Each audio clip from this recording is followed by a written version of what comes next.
Hey there, it's John here, and this is Cash Flow episode 4. If you recall, I decided that July was cash flow month, and I've made 4 videos, and this is the 4th in a series of 4, and I've talked about ways you can improve your cash flow. I've talked about how to loosen tight cash flow, right? Tight cash flow is not fun, you can't pay people, it's very stressful, there's not enough money about to do the things you need to do, and it can severely restrict your business and your ability to grow, and it can really stress you out and make you feel uncomfortable. So I talked about 4 things, right? I talked about deal flow and margins in video 1. Stuff the money into the business at the front. Do more marketing, do your sales better, bring more jobs in, and have better margins on each job, charge more and pay less, so there's more profit in each one, which leaves you more money around and eases cash flow, right? Obvious stuff.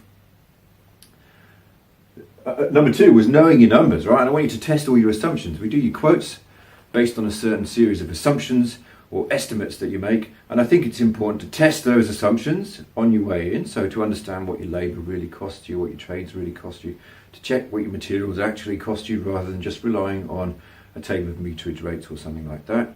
And then again, on the way out, when you finished a job, to reconcile and test whether your numbers were actually right and whether you did make that money, you know, when you look at timesheets and things like that.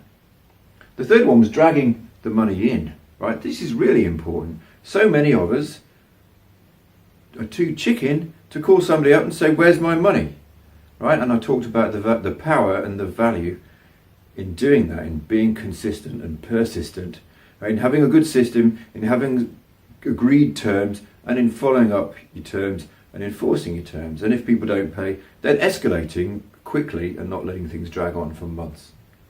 Okay, so today I want to talk about managing cash flow, which sounds really boring, and it is, I'm afraid, right? But what I mean by managing cash flow is not what a lot of people do is kind of ignore it and look away from the difficult shit task of managing cash flow, or the difficult and uncomfortable problems you're going to have to confront when you've got not enough money to pay somebody, until they kind of smack you in the face and you have to deal with them, right? Most of us will go and work on what we like. We'll go and try and get more money in, more jobs in, we'll do more quotes, we'll try and do more work, we'll try and make that happen so some money comes in, and we won't do the difficult things. But you can and should be disciplined about managing your cash flow. And in fact, most people will manage it in a kind of informal way in your head, right? You know there's a bill coming, you'll think about how to pay it. A better way is to do this. A better way is to manage your cash flow by building a cash flow forecast, and I'm going to show you how to briefly in a minute, and then looking at it frequently, at least once a week, and using it to help you make decisions, right? Looking at it and updating it at least once a week, and then using it to help you make decisions. And the point of this is that you can make decisions and take action sooner, and you can head problems off or even avoid them altogether by getting in there early enough. So what to do, right? Look at this new technology I've got here. My magnetic whiteboard with butcher's paper on it. This is what a cash flow forecast looks like. I feel a bit like Blue Peter. Here's what I prepared earlier. Alright, so what you do with a cash flow forecast is you track the money coming in, revenue, money in, and you go, this is January, July, August, September, October, November, the Australian financial year. You can do whatever months or even weeks you want. If you're a trade business, you might find that weeks are a better way to manage it. And you forecast what money is going to come in. And if you have a business that's reasonably consistent, you might go, it's 50,000 a week or it's 5,000 a week, and do it like that. And if you have a more lumpy revenue stream, you might say, I'm expecting 100,000 in August and only 20 in September, and then no progress payments until November. So you might have that kind of thing going on. Forecast when your payments and your money is going to come in. And then do the same for your costs, right? Your cost of sales, your labour and your materials for your trades and your jobs. Forecast when you're going to need those, and your subcontractors, if you use some subcontractors. And then do the same with your overheads, with your rent and your admin wages and your own wages and your insurances and your business coach. I'll put myself in there, thought that might be good. You should have a business coach. Forecast him as well, and my revenue, my cost to you rather, right? And forecast these things, and you'll have some that are the same every month or every week, and you'll have some that come once a year. Your car insurances might come at different times of year. Your business insurance will come once a year, right? So you can put them in and forecast when you're going to have to make these payments. And your last line, which I haven't shown on here because I ran out of space, is a kind of a net cash flow, which is the money in minus the money that's going out, right? Not very difficult. If it's a positive number and the money in is more than the money out, you don't really have a problem. If it's a negative number, you do have a problem, right? There's not enough money coming in that month to pay for all the stuff that's going to have to go out. So you've got to find money from somewhere else. And if you've got some notice, if you can see that 3 and 4 months away, you can not spend and you can save some money up, right? You've got time to take action.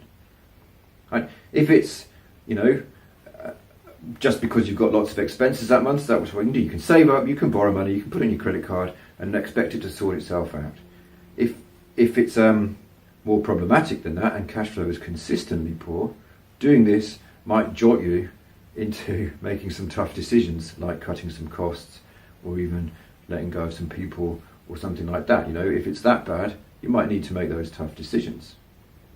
So at least if you do this, instead of hiding from it and then it creeping up on you and smashing you in the back of the head when you have to fire people, or you can't pay bills, or you can't pay wages, or somebody tries to shut you down because you're not paying them, or you're involved in that horrible, stressful juggle of trying to pay people a bit at a time, right?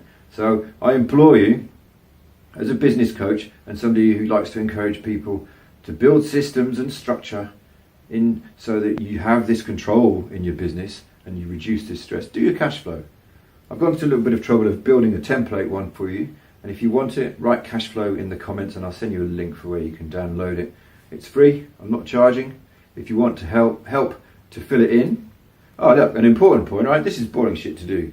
If this isn't your skill and you're not very good at this, get someone else to do it. Get your bookkeeper to do it, or your admin person to do it, somebody who's better at numbers. I'm not good at this stuff. I find this dreadful and really difficult, but someone in my team does it, and Lindsay rather enjoys it, I think, and it helps her feel in control. So do that. Don't be afraid to delegate. Don't feel you need to have to do it yourself. Right, so put cash flow in the comments if you'd like the free download, or respond to the email with cash flow. And if you want help to fill it in, or if you want help to make some decisions about what to do with the completed cash flow forecast you've made, of course, book a 10-minute chat with me and we'll have a quick talk. See you later.